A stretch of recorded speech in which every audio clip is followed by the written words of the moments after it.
সকলোকে মই স্বাগতম জনাইছো। আপোনালোকে বহুতে হয়তো প্ৰথমবাৰৰ কাৰণে আমাৰ institute of urology and kidney diseases চমুকৈ কিডনী হস্পিটেল সোণাপুৰ গুৱাহাটীত হয়তো পদাৰ্পণ কৰিছে। আজি আপোনালোকৰ পদধূলিৰ দ্বাৰাই আমাৰ এই কিডনী হস্পিটেল ধন্য হৈছে। আমি সৌভাগ্যৱান।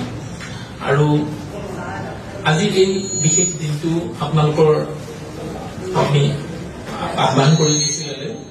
তাৰ প্ৰথম উদ্দেশ্যটো হ'ল যে আমাৰ এই কিডনী হস্পিটেল যি 2023 চনৰ 12 ছেপ্টেম্বৰত শুভাৰম্ভ হৈছিলে, ভাৰতবৰ্ষৰ পঞ্চমখন কিডনী হস্পিটেল তথা উত্তৰ পূব ভাৰতৰ একমাত্ৰ আৰু প্ৰথমখন উৎসৰ্গিত কিডনী হস্পিটেল।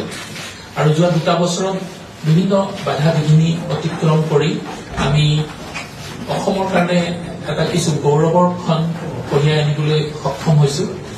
যোৱা কিছুদিন আগতে আমি উত্তৰ পূব ভাৰতৰ প্ৰথমটো উৎসৰ্গিত ডেডিকেটেড ইউৰলজিকেল ৰবট আমি ইয়াতে ইনষ্টল কৰিবলৈ সক্ষম হৈছিলো। আৰু ভগৱানৰ আশীৰ্বাদ তথা উত্তৰ পূৰ্বাঞ্চলবাসীৰ সহায় সহযোগত আমি যোৱাকালি দুটাকে জটিল অস্ত্ৰোপচাৰ, এটা প্ৰষ্টেট গ্ৰন্থিৰ কৰ্কট ৰোগৰ অস্ত্ৰোপচাৰ আৰু এটা কিডনী বিকল হোৱা কিডনীটো বাহিৰ কৰাৰ কাৰণে কৰা বিশেষ জটিল অস্ত্ৰোপচাৰ, এই দুটা অস্ত্ৰোপচাৰ ৰবটিক চাৰ্জাৰীৰ দ্বাৰা সুকলমে সম্পন্ন হৈ গৈছে। গতিকে এটা নতুন যুগৰ আৰম্ভণি হৈছে বুলি আমি আশা কৰিছো। আজি যি এই উৎসৰ্গিত ৰবটিক চাৰ্জাৰীৰ সেৱা